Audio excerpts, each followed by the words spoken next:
Hello and welcome to a Gooners podcast. 2 straight days in a row, boys. We're back. A Gooners podcast. The Gooners podcast, because we are the Gooners. We're the only Gooners at this point. Everyone else is now Newcastle or Spurs fans, like Andy is. Welcome to episode 6.43. Funny. Episode 6.43. It is an interlull episode, and we've got 80% of the team here. Jared, it's good to see you back. You've been out saving the world and giving people money and telling people that, you know, whose lives have been shattered that they're not going to get money. A little bit of all that. Yeah, it's been an exciting last couple of months. Absolute dick. Hey, well, no, I mean, at least he's making an honest living. It has nothing to do with popsicles. I can totally see Jared like, hey, that's a really, really nice living room. You're never going to get one again this nice. But here, take a look at my studio, my podcasting studio. Which, you wasn't destroyed by anything. Hey, see that tree that fell in your car? That's really nice. You know what you're now going to go live in? A trailer park. Yeah. So get the fuck out of here. Look, I'm sorry. I'm sorry. Phone, you can still access the Gooners podcast. So there is a little. I've got the cards made up. I hand them out every day. It's great. Jared's like, look, I'm so sorry that your granny lost her legs from the knees down, but what footwear was she wearing? Yeah, because it doesn't matter anymore. She don't need them. But let's get to the real pressing matters. Owen, can we get an update on the cows? Yeah. So they're currently being packaged into burger patties to be stocked in the local butchery. Yeah. So tell the background for anyone who I mean, I know that there aren't very many people that don't follow our Twitter feed, but no. So basically, yesterday I was at work and my gardener has been sort of letting me down for the past week or so. So I put up for asking for recommendations on Facebook for a local gardening company that could come out and cut the grass. And then about 20 minutes later, I arrived home from my lunch and looked out my window and these fucks were coming up the driveway. And the first thing that one of them done was to shit right in the middle of the driveway. Yes. And the worst thing was these fucks. Yeah, I thought you were talking about the people that brought the cows. But no.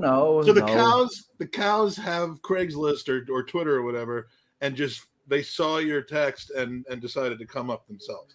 Yeah. Well, we should just keep this as our overlay, by the way. You can see the four of us. Yeah, I'm not a religious man at all, but if there was ever a sign, but look, I tried to be nice. They were looking me in the eye through the window and stuff, as if, you know, what the fuck are you going to do? So I had to close my gates because I was afraid of someone coming along and running into these guys and killing somebody. But eventually they got moved on, and then I found out that they're actually not cows; that they're castrated bulls. So God help them if they have a little more sympathy for the poor guys after hearing that. Sorry, who put them in your yard? They just escaped from a field. Oh, because Mike, can you bring that picture back up again? I don't want to say this. So, like, obviously, Owen, you got that Mike Feinberg money now that you have a gardener.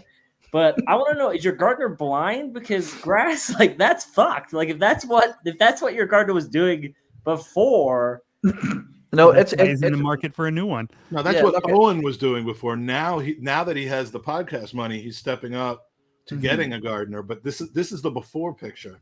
No, look, this fuck has been leading me on for 2 weeks, so that's 2 weeks of growth. And unfortunately, I have hay fever, so I can't do it myself because it would turn into, like, you know, Rocky at the end of the first movie where he's all swollen and shit. So I have to pay some other scumbag to do it for me. Speaking of 2 weeks of growth, Andy, how's that beard coming in? It looks great. You know what? Laugh all you want, my man. How often do you have to shave? Exactly. I don't know. I clearly don't bother, and it seems that you have figured out in the last 2.5 years how to use Nair properly.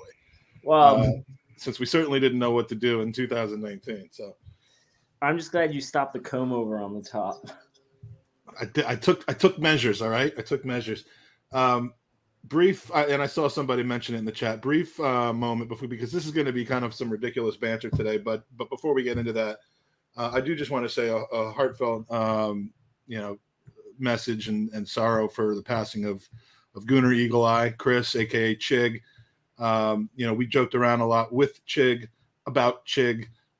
He was a friend. He was someone who, despite having friendships with people who we don't, to say the least, to put it mildly, He always impressed me with his ability to compartmentalize and, have friendships and business relationships and a life, where everything didn't have to be mutually exclusive. And as recently as a week or two ago, I was texting with him and he kind of opening up to him a little bit about something that was bothering me. And he was a good friend in that situation. And while we weren't the closest certainly Lee and Kenny and so many other people, Ola, are really suffering from the loss of a very, very close friend. I just wanted to make sure that we said that we will miss Chig. He was a really, really good guy. Didn't hate anybody. Wouldn't hurt a fly, and he's going to be missed. And my greatest memory of him was in the Arsenal America road trip. You got 100 Yanks or 50 Yanks or whatever, all coming from overseas to stand on the Emirates pitch before a game. And we had snuck in Ola and Chig here on the right-hand side of the screen as honorary Arsenal America people. And they were standing there like, what the hell are we doing? But Chig just standing there proud on the Emirates where he loved. And then we caught that game, had a hell of a lot of fun. It was a great game. We beat Leicester 3-1. Great team goal in that one. Just a fun day overall. And unfortunately, that was the last time I saw him. But rest in peace. And please go and check out on Twitter. Follow Ola Black Scorpion 3. There's a link to a GoFundMe to help his family kind of give him a sending off that warrants the imprint that he had on people. And the last thing I'm going to say, and I'll open up to anyone else who had any comments, is that in honor of Chig, and this should have happened a long time ago, the guy, he just wouldn't go negative on people. I mean, he would go negative with his opinions about Arsenal, and that's fine. I've never had a problem with anyone who has a negative opinion or something I don't agree with. It's how you treat people, and Chig treated people the right way, and I'm going to treat people the right way. If someone doesn't, I'm no more petty bullshit. I've been guilty of that as anyone else, and I'm really going to just ignore it from now on, because life's too short to have that kind of negativity around. So thank you to Chig for kind of finally reinforcing that in me. I just wish it hadn't come in such a drastically unfortunate way. So rest in peace, buddy. Yeah, it's tough. I didn't have the chance to meet him in person, but I definitely was in groups that he was in for text messaging, and he was just a funny guy. Like always good spirits. So it's sad. Hope his family find peace and closure, quickly, because it's not easy. So, and thank you, Jason, for being here. And for Lee and Dan to send over some of their listeners. We appreciate it. Mm-hmm. I think as well, I only had I say a pleasure, and it was a pleasure of meeting Chig before, and as Mike said, just with some of the company that he kept before, I always maybe had a preconception that it was going to be a negative interaction, and it was anything but that. Chig possessed the quality that I absolutely most love in somebody, which is that just because somebody has a certain stance or viewpoint on one particular thing doesn't mean that that's their entire identity. You know what I mean? And another thing he had was the ability to poke fun at himself and not take himself too seriously. And even though, as I said, I only had the pleasure of talking to the guy for an hour and a half, it was a memory that I'll definitely have a fond one of. And I'm just sad that I never got to meet the guy in person. And just reiterate what Mike says in terms of Ola and Kenny Ken and LG as well, just like the absolute devastation that loss has caused onto them guys, especially so soon after the passing of Claude too. It's just an absolute nightmare situation. So I hope those guys can keep their chin up and plod on. And listen, he had one bad egg as a friend, but he also had Ken, he had Ola. Those are dear friends of ours. And they're all great people. So, we all still hang out with Mike Hernandez every once in a while. That doesn't, He doesn't define us. We give him the honor of our friendship, and even after all the terrible things that he's done and said. So, I mean, there's room. And yeah. So, Jared, I know you probably of all four of us came across him the least, but just for the sake of symmetry, is there anything you want to say on the topic?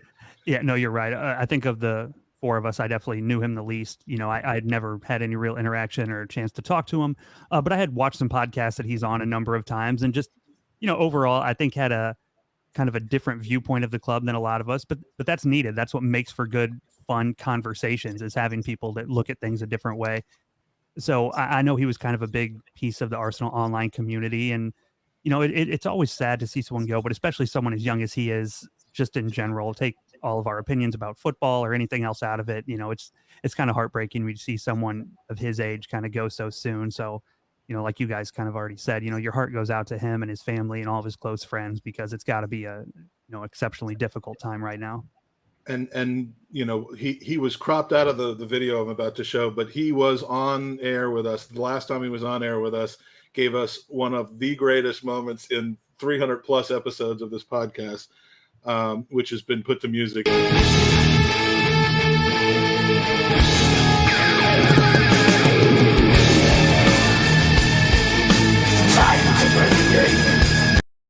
That was the first time I nearly destroyed my computer with wine. The second time was during Ryan Fletcher's 24-hour podcast a few weeks ago, and I'm still using a temporary keyboard for that.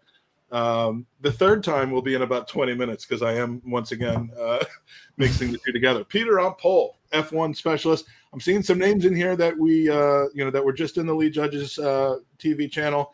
Some people that we've seen on Tuesday nights on Arsenal Soup. On Lead Judges TV channel. I've been cheating on these guys a little bit, double timing, but it's been fun so far. So if you came here from Lead Judges TV, please stay here and check us out every other Tuesday night on Arsenal Soup as well. There's some fun shows. So I asked Peter in the other show whether he was a stripper, and it turns out it is just Formula One.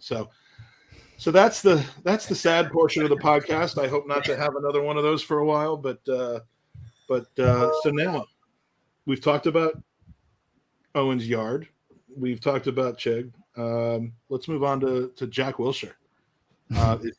Is he the next? Is he bringing us back to Europe? Is that what's happening here? Is this what I'm learning? I woke up this morning thinking, how happy must Tom Rosenhammer feel? Because we're getting ready to go over. No less than 3 weeks ago, he's like, "Why can't we give him another chance?" And here we are. No, I think it's fantastic. Obviously they've kind of hammered home the point that he is here purely for. I'm Team McLaren. Okay, just. Oh, all right. I just hate Max Verstappen, so just making sure you're not Max, or I would have kicked you out the group. This is how we treat people who stumble across our show for the first time. Oh, you can't. We give them a litmus test, and then we kick them out. Oh yeah, if you're Max Verstappen, get the fuck out. But Lando Norris and Danny, come on, those two are great.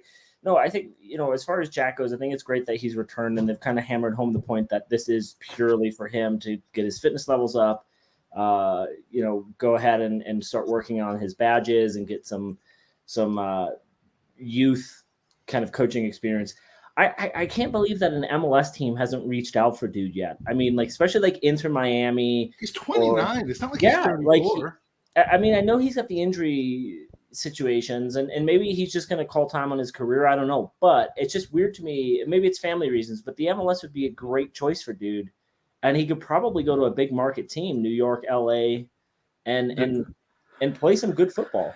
There's one thing I absolutely adore Jack Wilshere, like the majority of Arsenal fans, and it's the nostalgia kicks in to see him back in the Arsenal training kit, running around London Colney, and it brings back a lot of good memories. But what I will say is, and this only sprang to mind when I was having a conversation about this with my brother, who's a Liverpool fan, and he was saying that you're hearing all these reports coming out that Wigan apparently offered him an opportunity and this and that. And the only thing, and I may be playing devil's advocate here as much as anything, but was he being picky about the amount of money that he was willing to accept to get back into a football team? Is that a possibility why, maybe he is holding himself to higher esteem than the clubs are willing to pay him? Yeah, maybe. I don't know. He's probably got enough money in the bank that he doesn't need to work, right? I mean, you would think so, but that may be the case that he's just. I think it's always the case when you're a top talent player and you have a catastrophic injury or a history of injuries that kind of derail your career. I think it's tough in your own mind to kind of recalibrate the level that you're able to play at. So I think a lot of times when you see top players who get injured, they still, in their mind, think that that's the type of player they are. So it's probably tough when teams of, you know, the level he thinks he is aren't really interested in bringing him in right now. As far as him coming into Arsenal, I don't want him to play for Arsenal this year. Let me get that out there right up front. Does anyone, show of hands, does anyone want to see him on the pitch during any game whatsoever? Take him. No matter what the game? I'd take him. Well, I mean, here's one thing. I didn't mean to interrupt your point, Jared. I just wanted to quickly see if. No, I think it's a good question that it looks like we are a little bit split on. Do I want to see him starting over other people? No, but a backup, maybe allow him to get his fitness up in some of these matches. Absolutely. I think that was the exact thing that I was going to even throw over to you there, Jared, just so you can crack on with your point, is that when you look at maybe the AFCON coming up and losing Thomas Partey, Mohamed El Neni will be gone as well. Granit Xhaka, that's a new name. Granit Xhaka. I like that guy. I don't like the other guy. With his long-term injury, Ainsley Maitland-Niles probably isn't just up to standard. Is there an opportunity here for maybe over the period of, let's say, until January, the Arsenal might be looking at him thinking, do you want to know what? If he proves his fitness, it could be a cheap option instead of having to go out and break the bank in January. Is it racist that I would prefer Benayoun at this point to Jack Wilshere? I think okay. Is that racist? I thought so. I just wanted to double check. And the other thing I think about too is like it's Semitic. It's not anti-Semitic. It's Semitic. You know what I appreciate about Wilshere being back in this particular squad this season is we have so many young English players that can learn from him and the mistakes that he made, whether it was injuries, dude liked to party quite a bit. I mean, granted, a lot of those Vegas photos, his father was like next to him in the pool, so you know it is what it is. But that's going to be Jake's excuse. Yeah, is that guy dead next to him? Yeah, that's my dad. Don't worry about it. But no, like ultimately, I think he's going to be a fairly good role model for them on and off the pitch. And you know, again, I would take him in an Arsenal shirt if it meant just rotation in the squad. Give someone 20 minutes of rest at the end of a game. You know he's a good player. If he stayed injury-free, he would still be playing for us every week. You know that. So and he can be the one that throws the guy up on the wall like happened to Lee Dixon 25 or 35 years ago to explain what a North London derby means. I mean, I think the team gets it at this point, but it's funny because you're talking about him like you look back to the old classic players, you know, like Vinnie Jones at Wimbledon as the enforcer, or like Roy Keane at Man United, and now we're looking on enforcer to be a 5'3" guy with half broken legs. It's like that would be the wave his crutches at you and his walker and be like, "Look, you son of a bitch." I think DWTT he writes, "Do you trust Arteta's Arsenal to manage Jack's health? Aren't his player management skills in question?" I don't know that Arteta has much say in when people play and when they don't. From a health perspective, that's probably the medical team coming to him saying, Partey is ready to go. Partey can only have 70 minutes. Like there's a certain level that Arteta has to listen to the medical staff. So, you know, let's clear that up. I don't think that's all on him, you know, per se. Well, it's funny actually because something me and you have been banging on about, Andy, is the Ben Foster podcast, the Fozcast, and it's absolutely cracking podcast, especially getting a look behind the scenes. And they actually said that is the manager's decision, that the medical team's job is simply to give percentages, you know, that there's a 70% chance that he can play for 90 minutes unscathed, or there's an 80% chance he can play for 45 minutes unscathed. So I think that it probably would fall down to Jack Wilshere. But like we hear a lot of this, you know, like pay as you play contracts. And I stuck this in sort of half serious as half as a joke, which is always my way of getting out of stuff if I'm going to look stupid. But how does that look? So say, for example, the example I gave was $5,000 per week to be a coach / train with us, pay him to do that, to be this mentor. And then on the weeks that he plays, he gets $50,000. Is that something like is that a realistic deal? Is that viable for Arsenal to do? Is it viable for Jack Wilshere? Is it a realistic package that the club could offer, something like that? I mean, I'm sure you could do a mixed deal like that, but $50,000 a week for Jack Wilshere right now is insane. Yeah. I mean, no. But what I'm saying is, I'd maybe offer him 10 if he played. Well, I mean, right off the bat, yes. I mean, it has to be beneficial for the player as well. So I'm not sure 10 grand is well. I mean, he doesn't have a lot of teams knocking down his door to come play football right now. But he spends that on cigarettes every I week. pay my gardener more than 10 grand a week. It's and he doesn't show up. You might want to reconsider that decision. I mean, I just did a quick Google search, and you're seeing Jack Wilshere's net worth anywhere from 20 million to 50 million pounds. So I don't know that I think for him, I think he would take an offer for pay to play from Arsenal specifically because he loves the club, and he is here, it sounds like, for his coaching badges.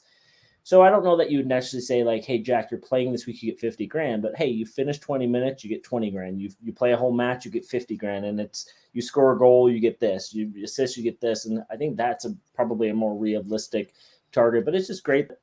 A couple of weeks ago, we saw that Ornstein article, and a lot of people felt really bad for him, and he seemed like he was in a bad place.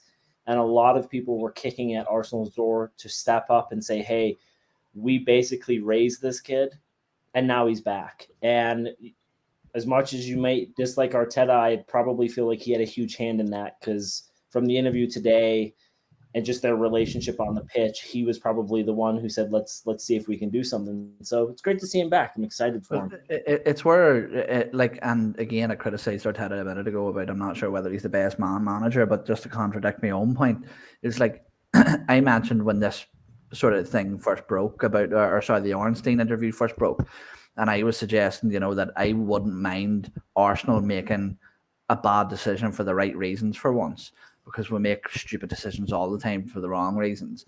And for me, this is reminiscent a bit of that moment of Rocky Roadcastle. When he came back, I think they were trying to get him in some sort of coaching role or something like that, and Arsene Wenger rejected it. So it's good to see that the club are holding some sort of sentiment. You don't mean Rocky Roadcastle. Who are you talking about? Rocky Roadcastle. Arsene, he didn't come back to. No, exactly. No, exactly. When he came back from, where did he go after he left? He went abroad to play. He went to Malaysia or something like that. Malaysia. When he came back from Malaysia, but he got sick there. I thought, yeah. But when he came back, there was talk about him coming back. But apparently, look it up. It comes from Ian Wright. That's it. No. It's in the Rocky and Righty documentary. If that's true, Arsene Wenger can go fuck himself. Yeah. Nobody messes with Rocky. Yeah, but it's good to see that the club are talking about culture and the family atmosphere around the club. It's actually nice to see them starting to act on those words and not just spewing them down a microphone at a press conference. At Dublin, my search did say 2021, but again, there's a huge range on there. Either way, I don't think the guy's hard up for money. I think the guy is probably mentally needs to be around the football team, needs to be around this culture, and he's got it, right? And so now it's his to lose, because if he does well and he shows that he can be that locker room kind of guy, he'll more than likely get an opportunity to work with Per Mertesacker and our youth, and that might be his next calling, right? Because the guy can't string 5 matches together, which is a shame, because he had nothing but like the upward trajectory that most football players want. It's sad, but I really don't think he's here to play. And in that regard, I think nothing wrong with the situation. I do know that the missing 20% of this podcast ownership structure, the consortium, the Gooners Podcast Consortium, feels quite differently about it. And we said, look, Mikey, you're not coming on the podcast tonight because you may not, because Tom Rosenhammer will go on a Twitter rant against you if you say anything negative about Jack Wilshere. I don't know what the negative would be to having him around the club. If we're going to put him in front of an available and healthy Elneny, if we're going to put him in front of a healthy and available Mainsley, those aren't the most polished players, best at that position. But I think that they might bring more to the table than Jack is probably available to now. So, that's my that's my 2 cents, my tuppence on Jack. So. You wouldn't mind seeing him actually on the pitch, like if it came to it. Again, I don't want to see him start against Manchester City, but if there's 20 minutes left in the League Cup, or if we're 2-0 up away at Palace with 15 minutes left, and it means, hey, next week we have Spurs, we're pulling a central midfielder for rest. Yeah, I have no problem with that. It has to be in the right setting and the circumstances. But do you not think, Andy, that is maybe like, and with respect, actually, I don't even respect you, man. You're a bastard.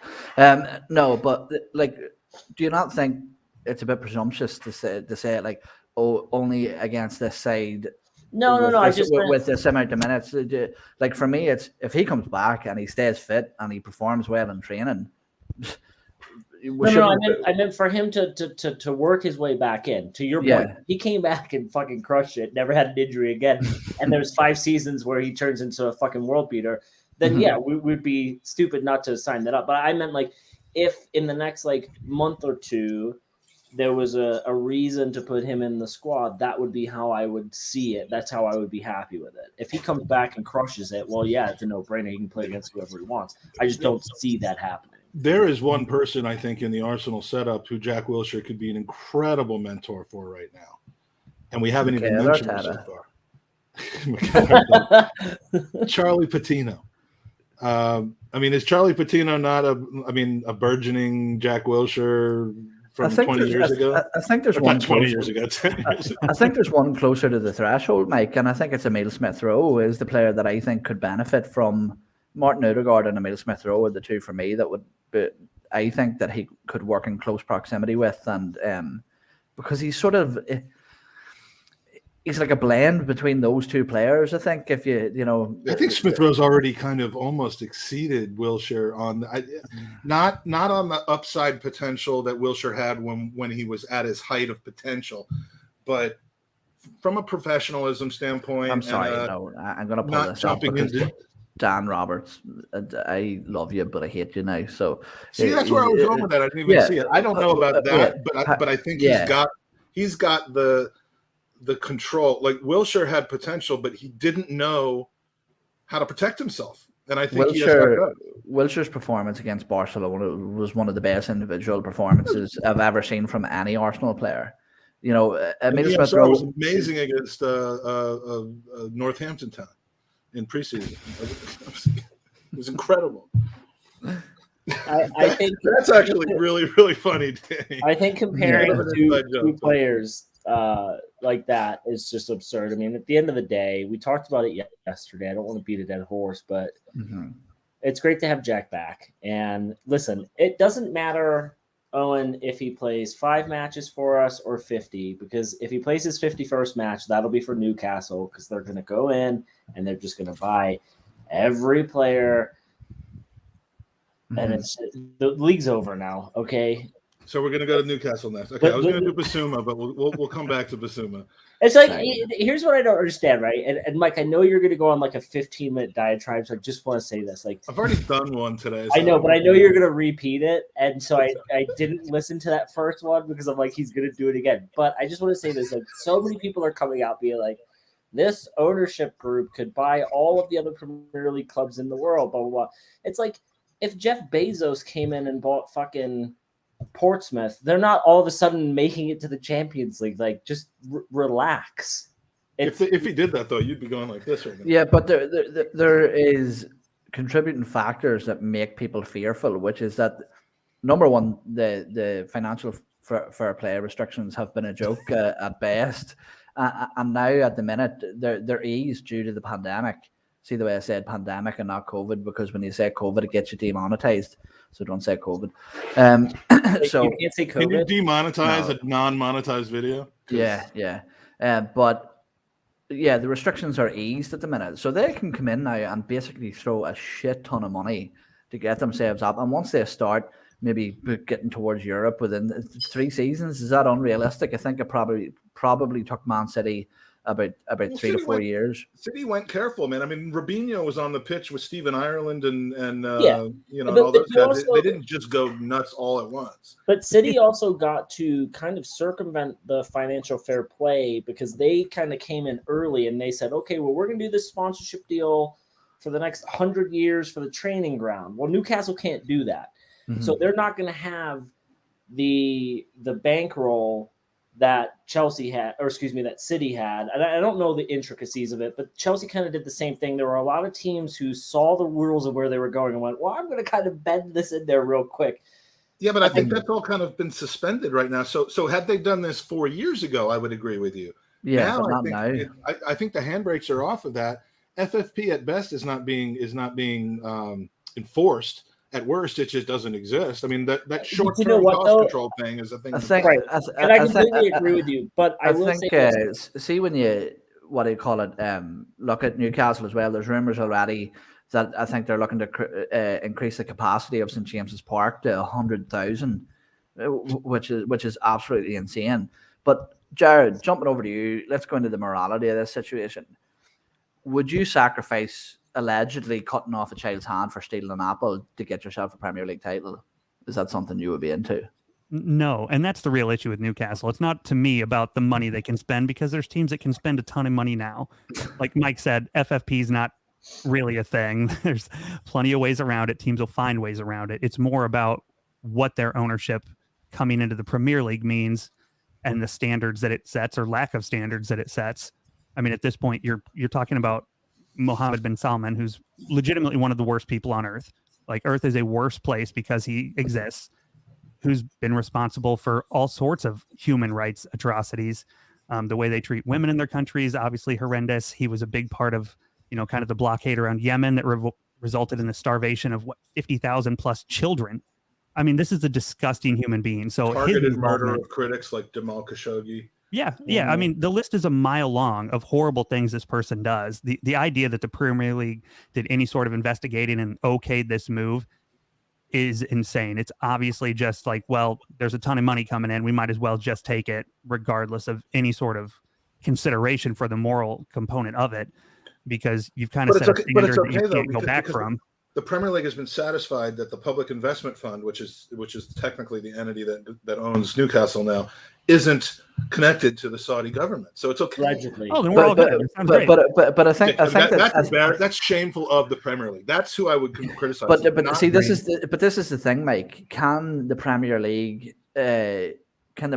come out and openly say that the reason that they're declining this takeover is because of the morality of the people who want to buy, when they have people whose morality has been dragged into question for years? It's a slippery slope, which and again, where do you draw the line? Well, I think not knowing where you draw the line doesn't mean murder. You can draw it pretty easily, and as someone wrote, like funding 9/11 and different war crimes. But ultimately, I think, as we've seen with Real Madrid, Barcelona, like a lot of the Spanish teams and a lot of teams around Europe, like FFP is a joke. We've always said it's a joke, and it's just 3 letters. But I do think with this post-COVID world, a lot of teams, not necessarily now, but in the next 2 to 3 years, we're going to see a lot more teams going into bankruptcy. And so there has to be something from the governing body, or we're going to lose a ton of teams. I mean, it's going to happen. We know it's going to happen. Well, and you're not talking about the bankruptcy situation like what could potentially be down the road with Barcelona with massive losses, because they're not state owned, they're not state funded. They just spent money they didn't have for years and years. Teams like Barcelona will ultimately, though, Mike, they will always figure out a way to get out of the Spanish banks. Yeah, Spanish banks. I've always said it. Tom Canton, I think you're listening. Spanish banks. I've said it since day one. Peter League, Spanish banks, blah, blah, blah, blah, blah. Yeah, the Spanish banks will just help them get out of it. But it's like there's going to be a lot of teams struggling. Like, we don't know. Arsenal could be one of those. And so many people were giving the Kroenke shit a year ago for all those redundancies. And now you're seeing where other teams are going. You're like, well, maybe you should have done that too. Barcelona's in their own camp for paying just stupid money to people, right? But I do think that, I'm not over, like, everyone's like, oh, they're going to get top 6. Like, they have a greater chance of getting relegated this season.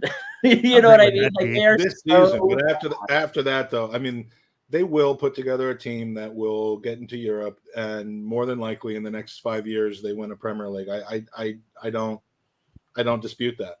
I think that is the track that they're on, and frankly, if you take it in a vacuum and just have an extremely rich owner with no cost controls, that's what should happen. It doesn't. The question is, should that be the way football works? I mean, should there be, and I asked this on Highbury Squad earlier. We've got a variety of different experiences with sports and with nationalities and stuff in this podcast. So should there be, like, okay, I don't care how rich you are, but there's still some barriers to which, for competitive purposes, you have to stay within.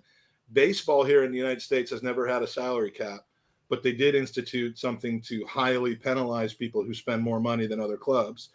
The other sports have either a soft or a hard salary cap, which can, it promotes parity, which isn't necessarily what you want in football necessarily. You want the teams that do better not to benefit. You don't want teams to benefit from sucking, which is the way that American sports often are. Top draft picks, getting the same share of TV revenues, whether you finish last in the league or first in the league.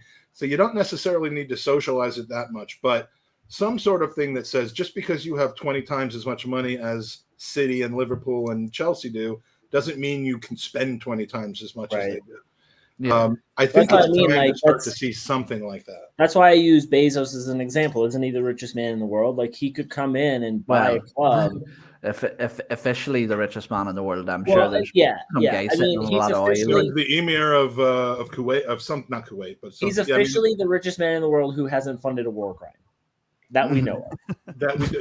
Not in the earth though. Maybe in just makes grown adults piss themselves while looking for packages. And let's not forget, Bezos did bring us the penis spaceship. So. Yeah, I've probably put more money in Bezos's pocket in the last 4 weeks with all the because I've had to order new jeans, new shirts, because I'm going over to London. I can't be I've been wearing shorts and like Arsenal jerseys for the last year. You shop on Amazon. I haven't left my house. like clothes shopping on Amazon. Oh hell yeah, man! You can clothes shop on Amazon. Yeah, I'm lazy AF, man. You can order all the different sizes. They all come in. The ones that don't fit, you put back in the box and you take it to. I get my groceries on Amazon. Deliver. They leave them at my front door. I never have to leave. It's great. Yeah. These fucking weirdos.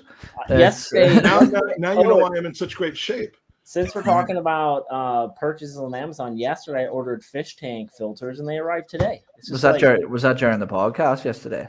However, it was right after the pod yesterday. No. Right. However, it does suck that, and I think, as long as we're talking about this on a serious note, it does suck that Amazon is an awful, awful employer. I mean, the reason that you got that shit yesterday is because somebody fucking has calluses on the bottom of their feet from working, 28 straight hours in a sweaty, literally it's sweatshop stuff here in the United States. So you're a liar, bro. I've seen the adverts. They're all smiling and roller skates and shit. And they are.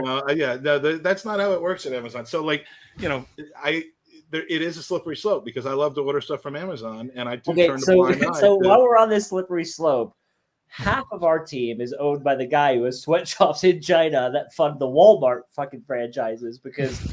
Well, he's a big. Josh Kroenke is also the heir of the Walmart family because his mom owns the whole goddamn thing. So, he started a television channel about killing defenseless animals and on game preserves in Africa or something like that. I mean, the guy's a disgusting douchebag. Labor disputes at Walmart and overtime pay, and that is a far cry from the things we're talking about. The Newcastle ownership. That's what I'm saying. There's such a wide chasm there. That it's just like almost uncomparable.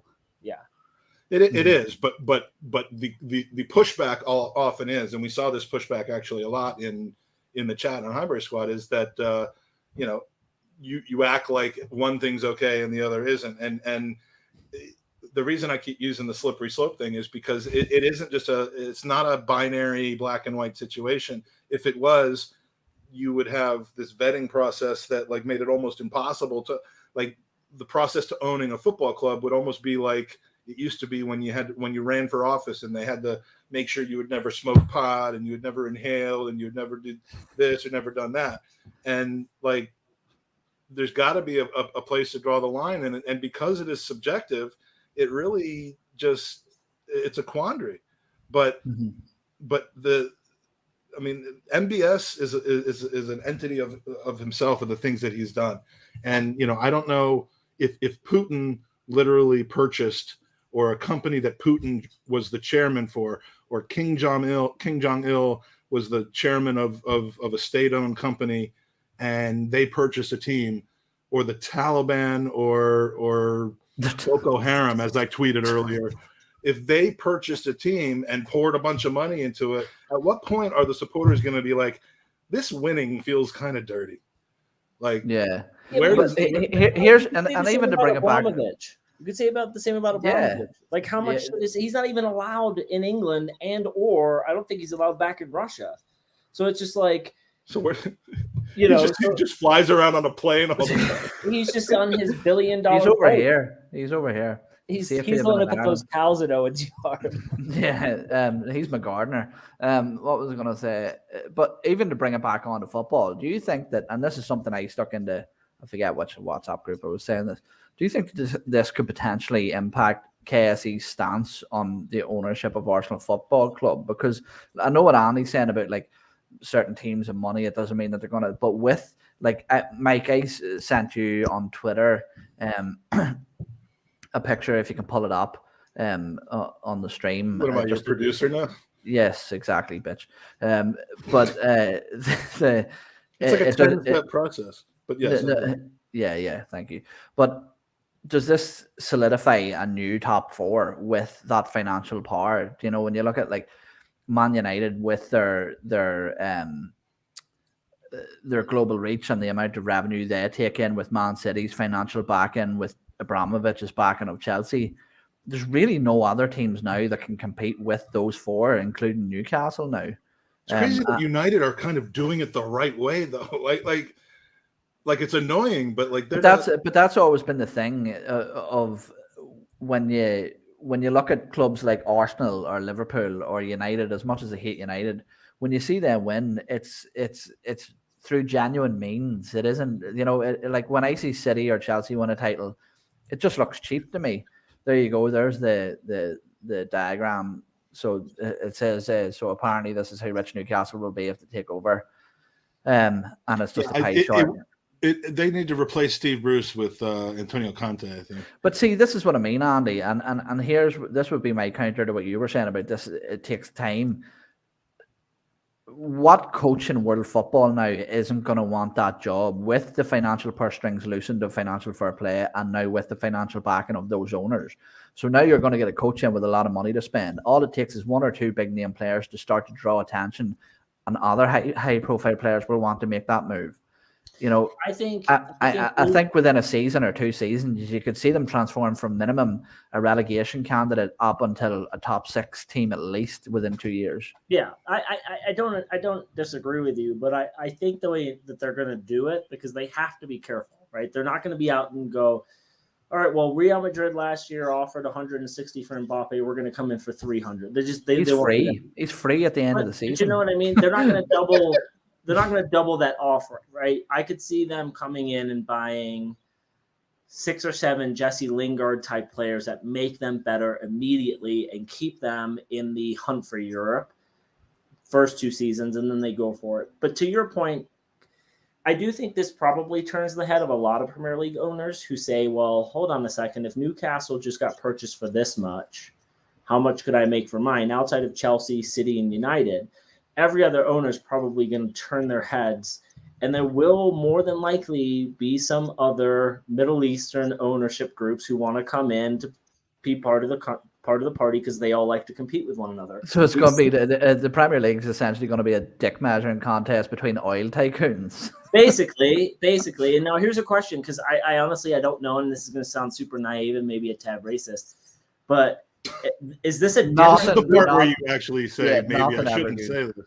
Yeah. Is this a different group than that was suggested? Like, hey, we want to buy Arsenal 2 months ago. Yeah. Okay. Yeah, this is the public investment fund of the Kingdom of Saudi Arabia. This is not the Qatari guy on Twitter. Okay.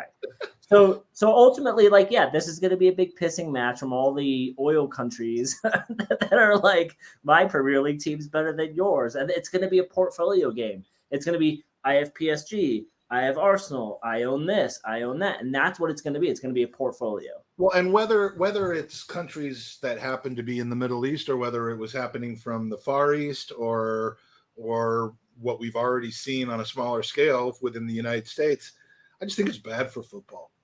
It's bad for teams like Crystal Palace and like Arsenal now, but like, Arsenal are owned by a billionaire.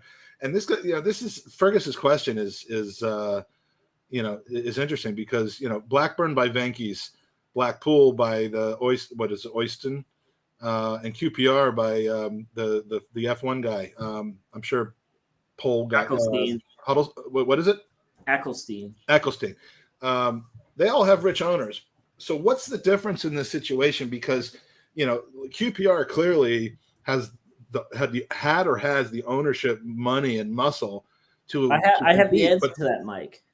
They're running it like a business. Well, no. It's also brand and history, right? And look at the stadiums too. Like the investment for Newcastle, like Owen said, like they want to go to 100,000 seater stadium. Whether that's true or not, they're already purchased. They've got the 8th biggest or the 6th biggest already. So they don't have to worry about that infrastructure. Maybe they clean it up and make it a little nicer. But ultimately, Newcastle have a brand. They have an image. They're known globally.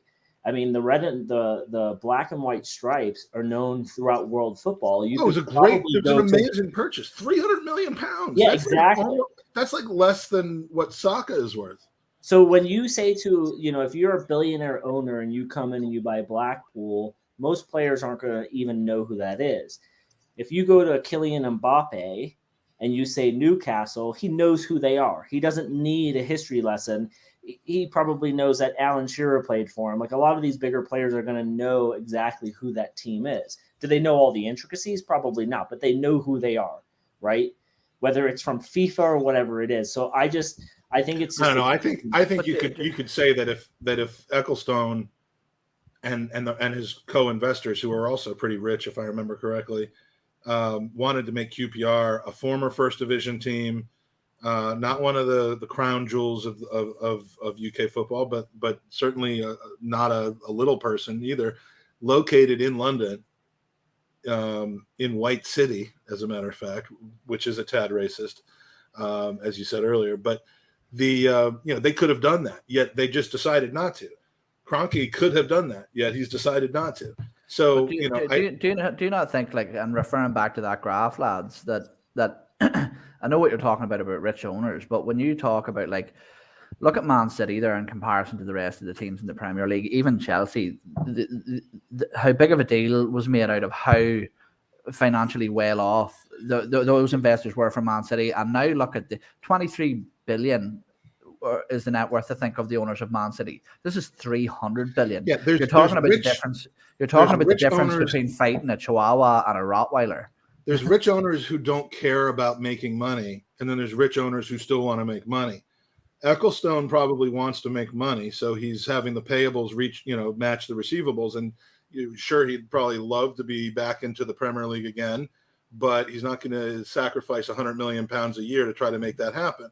Whereas the state-owned or pseudo-state-owned clubs of City and now Newcastle and PSG and whatnot, they don't care if they lose £500 million in a year. It doesn't matter. It's the fact that they become a worldwide powerhouse, that they get to trot around Kylian Mbappe in a black and white striped shirt for a few years, if that were to happen, that is worth $1 billion to them. Whereas a Kroenke, who might be worth $15 billion or whatever like that is, he doesn't look at it that way. I think that's why I think Newcastle and the statements of what the club is planning on doing can be looked at as an immediate threat. Whereas there's a thing other clubs have rich owners doesn't mean that they're that it is. Yeah, it's about a willingness to pump that money into the team versus look at it as a business acquisition that you're trying to grow and profit over time. Right, Arsenal are a portfolio asset. They're not an ego project or what's it called, a vanity project like Chelsea is for Abramovich. No. But I think as well that we're overlooking probably the biggest factor, and I know Andy touched on this sort of lightly when he was talking about it, which is that Newcastle are an absolute giant in terms of following and fan base. They are huge. Like, look at Man City. the empty had, struggling buy one get one free tickets for Champions League games and everything, which is completely embarrassing. I can guarantee you 100% that's not going to happen at Newcastle. They will pack that stadium every week, and this is only going to make them grow. This is only going to make them grow bigger. And I think that's, in terms of, if you're an investor and you're pumping money in, you can guarantee that the likelihood of Newcastle, the worth of Newcastle plummeting after pumping more money in isn't that likely. I think that its stock can only rise. So I think that they're going to be opening that purse and just throwing money at it, especially within the first few years. I think there's some funny bit. I mean, that the purchase price of the team, which includes St. James's, as far as I know, is £300 million. I mean, we know what Premier League clubs are worth these days. We know what Arsenal's worth, obviously, and that's like a tenth of it. And you're right. It isn't like buying a quaint club like Crystal Palace and turning it into a juggernaut. Newcastle are a sleeping giant. They don't have this huge track record of winning, and they've just been off the last couple of years, but they have an incredible following, an almost exclusive run on the Northeast. I mean, Sunderland is an afterthought at this point. So Newcastle's got, I mean, it is like getting a distressed property in a really like exclusive area that isn't that distressed, but you got it at a great price. That franchise, that club is going to be worth $1 billion pretty soon, legitimately, just because of the support and the commercial revenues, which I hope are relatively legitimate, that they end up getting. But David Ziegler in the chat says the sovereign wealth funds, which is essentially who has purchased Newcastle, aren't trying to make money. They're laundering money. They're buying assets to park their money while they move off oil economies. The Saudi government has known for years that they are too reliant on oil money for their position in the world. It's their bargaining chip. It's how they keep the US and the UK and other companies to, unfortunately, deal with them, even though they're awful. And they don't want to be so reliant on oil. So the Public Investment Fund has $500 billion in getting out of that, getting to entertainment, buying their way into the public eye in sports, in movies, in entertainment, in other areas, other companies around the world. And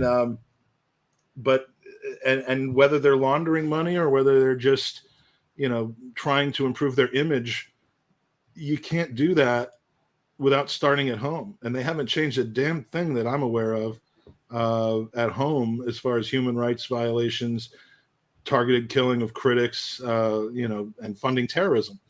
Well, it's a completely authoritarian situation where they can do whatever they want. Why would they want to change that? But do you think that the Newcastle fan gives a fuck about this? Like, we're talking about this. Do you think after the reign, 14 years of terrible ownership through Mike Ashley, which we can relate to, do you think that they give a fuck about any of that?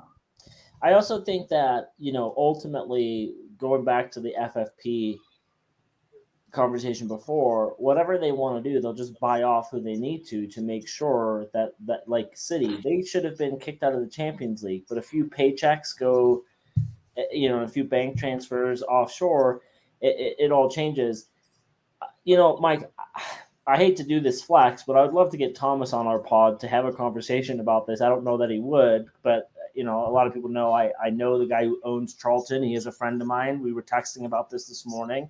And I'd love to hear what someone who just bought a football club who wants to build that club into a Premier League team thinks, because now, like, if you're an ownership, like, so Kroenke, for example, 5 years ago was in a great spot with Arsenal because we were in European football on the regular, and he was using Arsenal as an asset to build that stadium out in LA.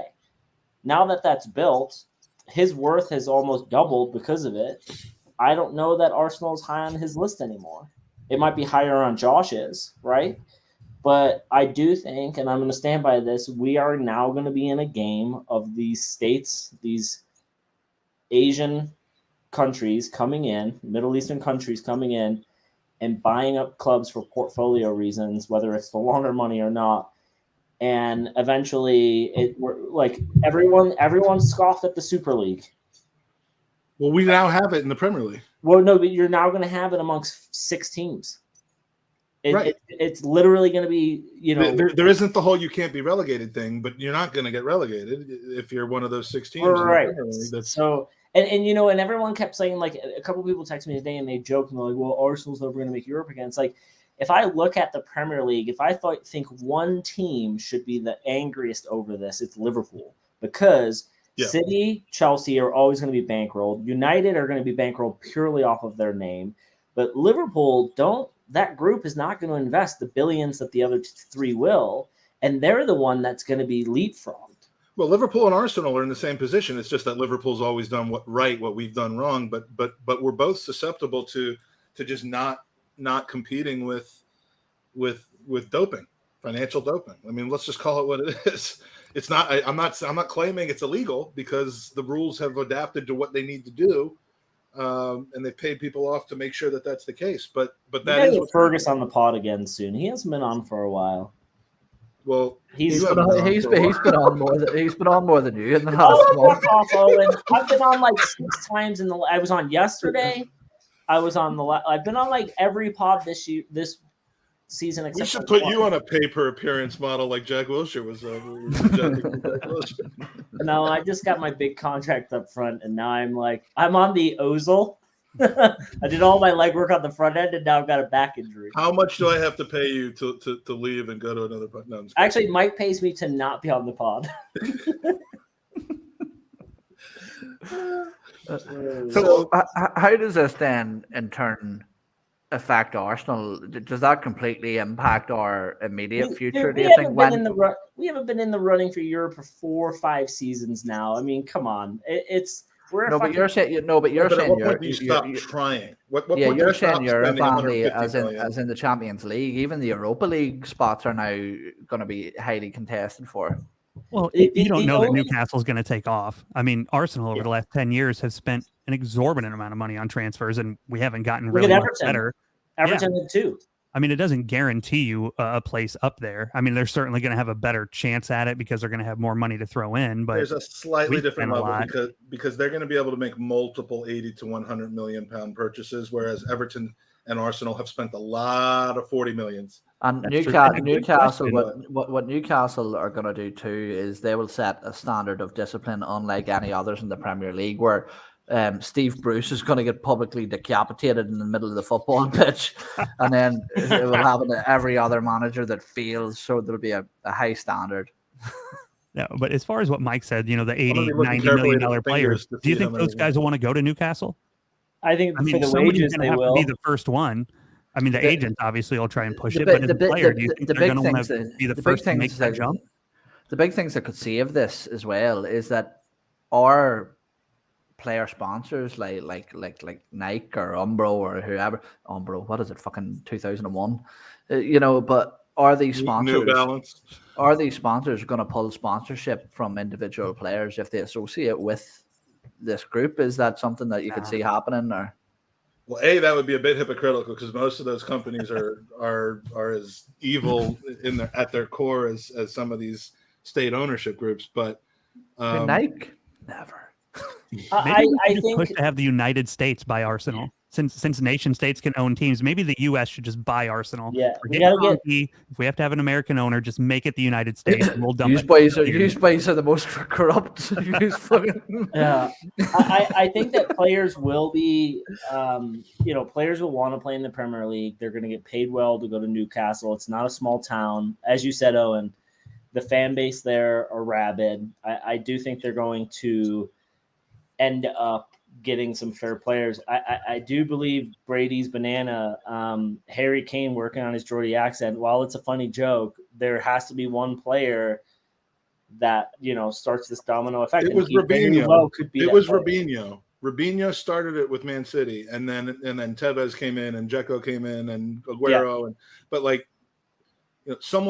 Robinho went there for money, and then all of a sudden it was like, but they're starting to win. So I'll go there, and I want to be part of this project. And it starts gathering speed. That's why, they're not going to have a January transfer window, then go undefeated in the second half of the season and get 4th place. No, but next season and the season after are the ones to watch.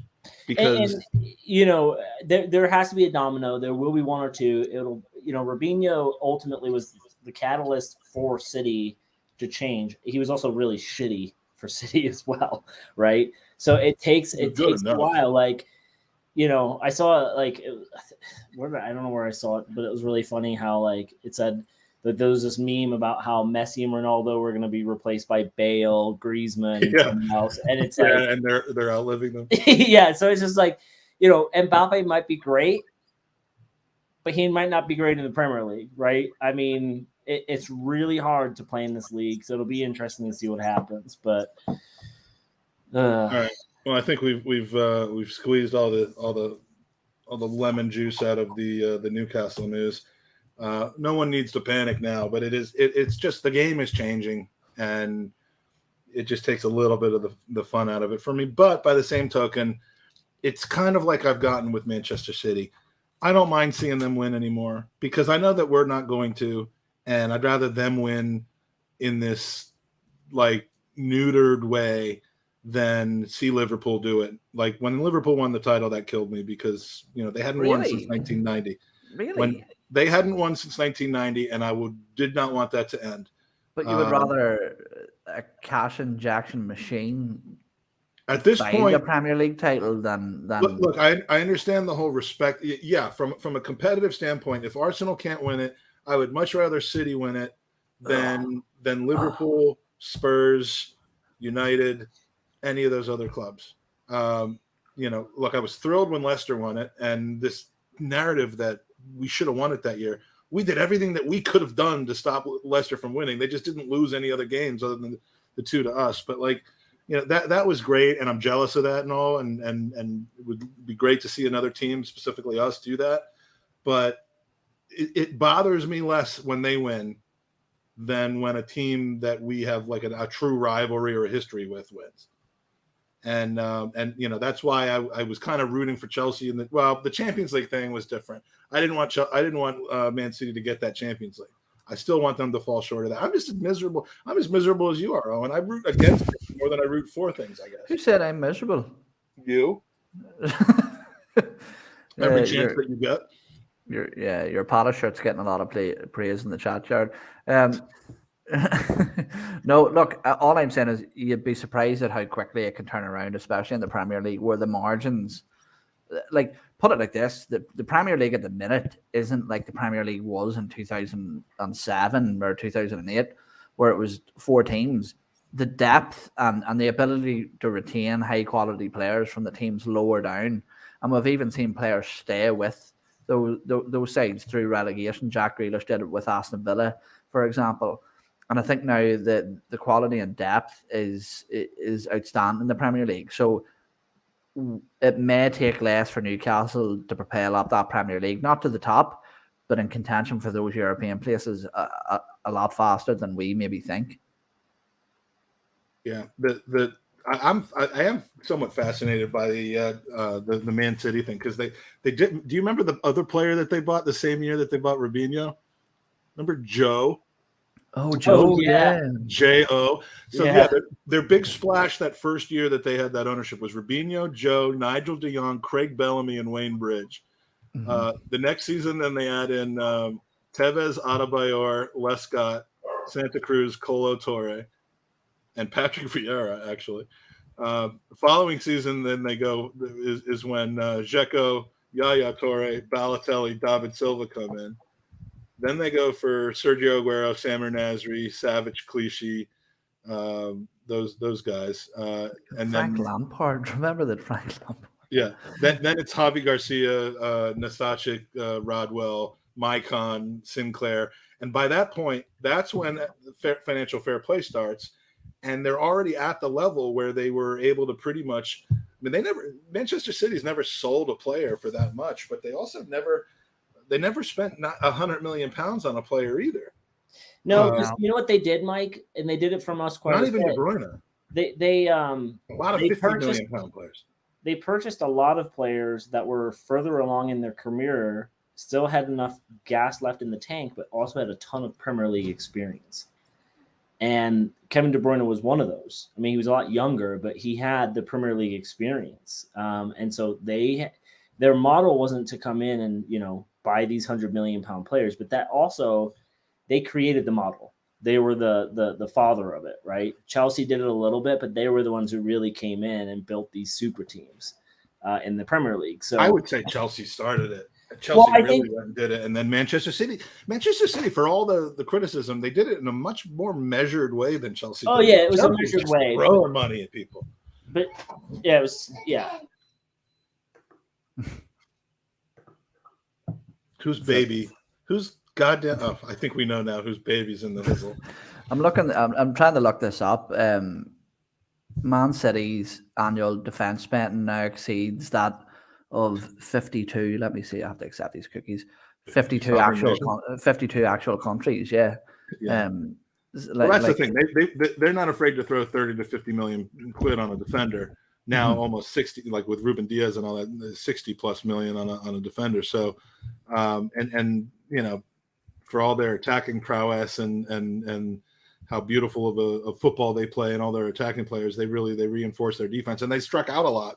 I mean, Eloquim Mangala and a couple of the other signings that they made, Nathan Ake. I mean, those guys haven't panned out. But anyway, yeah, Grealish is the change there, where now they're spending £100 million on players, but that's because that's where the game is at this point. It is commercial too, to make them more likable as well. But look, I think on tonight's show already, what have we covered? We've covered like Farmville with the cows out my front garden and landscaping. We've covered finances, human rights issues, the Innocence Files. Do we want to move on to the Innocence Files? Is this does this have to do with Yves Bissouma? I don't know what the Innocence Files is. Jared, I'm not even going to go into that. Would you sign? Are you no longer interested in Bissouma as a midfield? I mean, like what is the story there?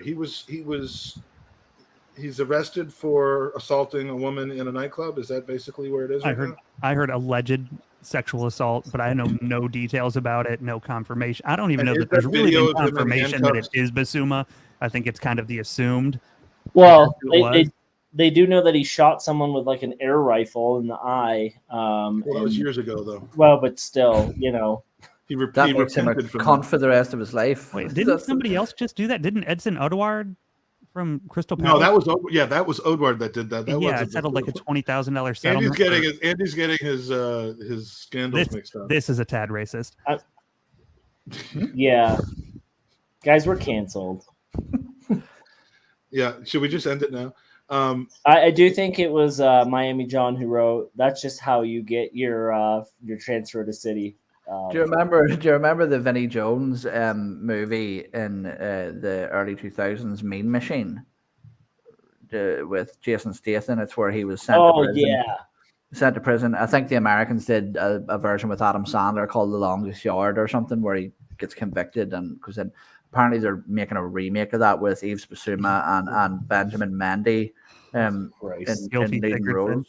Well, yeah. Look, I don't want to make light of sexual assault, and there seems to be a lot of those situations going around. Oh no, that's awful. Right, I'm not making fun of that. That's awful. Well, you are, but I'm not. Just for the record. But it is seemingly on the uptick in the Premier League, and that's not good right now. But I mean, this is just a stupid question. If Bissouma did do that, would you take him at Arsenal? I mean, that's the kind of question you ask on a podcast when you're just really trying to just ask questions on a podcast. So would you? I think, Mike, the answer is no. All right, so it's a good thing that we held on to Xhaka. Well, I don't know. Is it during AFCON we could bring him in? Yeah, well, if he's not playing there. If as long as Lakanga doesn't go and play there for Belgium or anywhere else, then we can. So let's finish off with the biggest piece of news. I'm coming home. I'm on my way. I'm on my way to see Owen. I'm on my way to see Andy's dad and his family. Okay, Owen, it's a bit. I'm putting 2 and 2 together now. You clearly bought the cows because you think Mike's going to eat so much food that you're going to have to slaughter them to keep it fed. Man, and the first thing I'll say to stop you in your tracks there is You've obviously never flown with Ryanair because they barely let you take a wallet on, let alone 2 fucking cows. His plane ticket is 12 quid, but bringing the cow cost him about 2.5 billion pounds. He could have bought Newcastle, but he has to transfer your cows. Instead, he's bringing me a cow. So look, I can't be arsed with going out and getting kebabs and stuff from my flat, because I don't want to leave Highbury. I'll be living in Highbury for 24 days. Let me just get that out, Andy, because I'm a trout. And you want to soak in the atmosphere. You don't want to go out to eat. So yeah, there will be a cow. Hey, and let me just say for the guys, because and I know Mikey will go back and listen to this, but if you think I'm bad disappearing from podcasts, when Mike gets back from that trip, dude will ghost us for about a month because he'll just be like, I got so many emails I need to catch up on. I'm so stressed because he'll do nothing while he's there. See, in seriousness, Andy, right? As somebody who has experience in this, what is your advice for being Mike's handler for 3 days? I told you that you're going to be my handler. Mike is. Fuck no. Mike, talk about the blind leading the blind.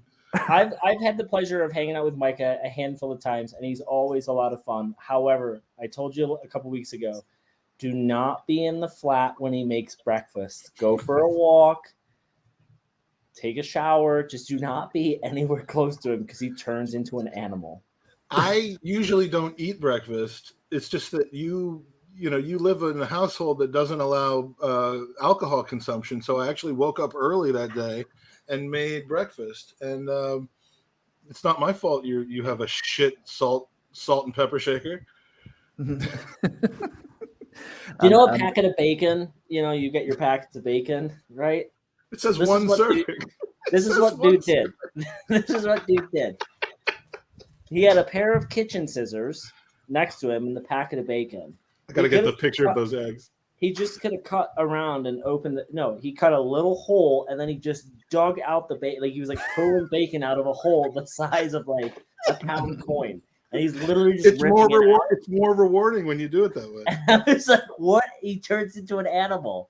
See, there should not be another grown person in the country that gets bacon and he takes it out that way. Yeah, there's no way. And you know what I think it is, Jared? I think it's because he knows he is of guilt to the Jewish community that he's eating bacon to begin with. Right? So it's like but I'm still finding pieces of Himalayan salt in my kitchen from 2 summers ago. Yeah. This is what I can't wait for, because in my mind, the way you've got like things in your mind what you're gonna look like, and then it's obviously completely different. On the Sunday, myself and Mike have planned to do something, and this is what we're gonna look like in my head. I hope that's coming through there. It's Green Street, where the Yank and I'm obviously the good looking hard nut. Are you gonna have the horrible accent? No, that's Mike. Yeah. That's Mike. No, yeah, and we are. It'll be Owen, myself, and Tom Rosenhammer at the Olympic Stadium watching West Ham versus Spurs, and my West Ham friend, whose son used to play football with or soccer with my son. He's English. He just went and bought a ticket and a plane ticket, and he's like, "Yeah, I'll come over for the weekend." So we're gonna be hanging out with a proper Hammer. We'll be rooting for West Ham that weekend, and then like. Owen's supposed to get himself somehow to the airport after that to fly home that night, which should be fascinating. The stories and the videos which I'll be uploading to the channel from this trip are going to be epic. It's been a year and a half since I had to flee home in the middle of one of these trips, and I'm just picking up where Rick and I left off last time. Also, Owen, another piece of advice: when Mike turns to you and says, "Should we do this live on camera?" No, every time, okay? Because that's when the prison system says, "Well, Exhibit A, video."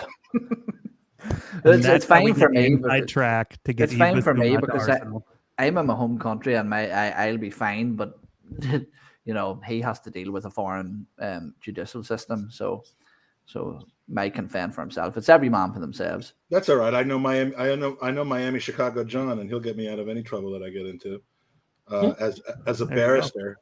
as a barrister, I know that he'll take good care of me. So Mm-hmm. it's going to be fun though. 4 games, 4 Arsenal games, Sutton game, a West Ham game, a meet and greet on Saturday. Meet and greet on Saturday. Watford, Liverpool, I'm going to. England, Hungary, I'm going to. Pubs, I'm going to. When are you? So you're there for 3 weeks? I'm there for 24 days. And your family's doing what during this time? Celebrating, eating bread, enjoying and drinking water. The fucking Mike's taking every inch of their financial welfare and taking it away to London with him to pour down my neck. And this is Saturday morning for us, by the way. My fried eggs look like I just rolled a 5 on a dice. On a dice? Is it a die? A dice? Oh, baby. You've got the best eggs, Andy. The worst cook. What the fuck are you doing? First time ever cooking an egg. That's Andy's kitchen right there. Look how nice the quartz countertops are. And I had to get the whole kitchen replaced after he left. You had to get a kitchen replacement. That's what I'm saying. He cooks like an animal. And then also, I'm fairly certain that it's hard to cook eggs when you're holding the phone. I'm also certain that he flipped those eggs and then went, "Oh, I have to cook the bacon." Where it's like, where you're like, "Well, no, the bacon's going to take you at least 15 minutes minimum, and the eggs take like 2 minutes." And then you just hit play on your computer, and all of a sudden we're doing a podcast about Lauren Koscielny. So you bastard. All right, so we should wrap this up. Yeah, we should wrap it up. Owen, Andy's up past his bedtime. It's well, he has been on since yesterday, so it's true. He did podcast yesterday, a secret podcast. So get over it. So when does the Popsicast start? We're not discussing that in public right now. Oh, okay. Owen and I have secrets. All right, Jared. It's a beautiful shirt you're wearing. As we get ready to say goodbye, who are we supporting there? Is that Ted Lasso? Yeah, I heard this was a podcast about our favorite AFC. I just assumed we were talking Greyhounds. So I wish you would have given me a heads up. I could have matched. Do you have? I have the T-shirt. Nice, love it. My favorite squad. They might get promoted tonight. I haven't watched yet. I think the spoilers are already out there, but yeah. But yeah, so and Owen, which of those cows do I get to eat? Both. Nice. Mm-hmm. That's I've said that now twice. Once was just now. The other was at Owen's daughter's bat mitzvah. Look, man. One thing I will say is I know some dodgy spots in London, and if you want to eat a cow, in certain contexts, 50 quid will get the job done. We'll get you there. Let's not bring my personal life into this. So, all right. So a couple Gooners versus Cancer. Final 3 weeks of Gooners versus Cancer. We're at $18,000 raised and then some. We're trying to get to 25,000. Thank you to Andy, Owen, and Jared for all the help that you've done behind the scenes and in front of the scenes on that. We're just really making a push in these final 3 weeks. It ends on October 31st. And so let's get those donations in. If you haven't heard about it, go to goonersvcancer.com. You can win some great shit and help to support a very serious cause that is in complete opposition to the seriousness level of this podcast. Andy, is this going to be a thing? Are we going to see you regularly? Who's going to pick up the slack while I'm like passed out on my floor? And you guys keep saying that, but I've been on for City. I was on for everything except for Brighton, wasn't I? Yeah, maybe. Just don't let me podcast with that Mexican, and we're all good. Oh my God. You know, we have a signed waiver from him that it's okay to say that. Or wait, is he Guatemalan? Yes. The answer depends on the week. It depends on the week. All we know is that he grew up with a donkey because he told us that. He did. He literally showed us pictures of that. So don't take that out of context. So he's going to jump ship now that Newcastle thing because Santiago Munez was Mexican, wasn't he? Mm-hmm. Yeah. Who is that person? You never saw Goal, the movie Goal? No, I saw Victory is my football movie. Oh no, you got to watch the movie Goal about Newcastle United. It is fantastically awful. Mm-hmm. Like it's one of those like movies that you're like, this is awful, but you really enjoy yourself through the whole thing. And that's kind of like our podcast. That's our podcast philosophy. Then they make a second one where the player who's Mexican gets sold to Real Madrid. Spoilers, Andy. Spoilers. And is it called Another Goal? Michael Brace? Goal 2. A brace? It's called Brace. All right, this has been a Gooners podcast. Next time we see you, I'll be in London and I will be acting a fool. So we'll figure out when that's going to be. Until next time, come on, you Gooners.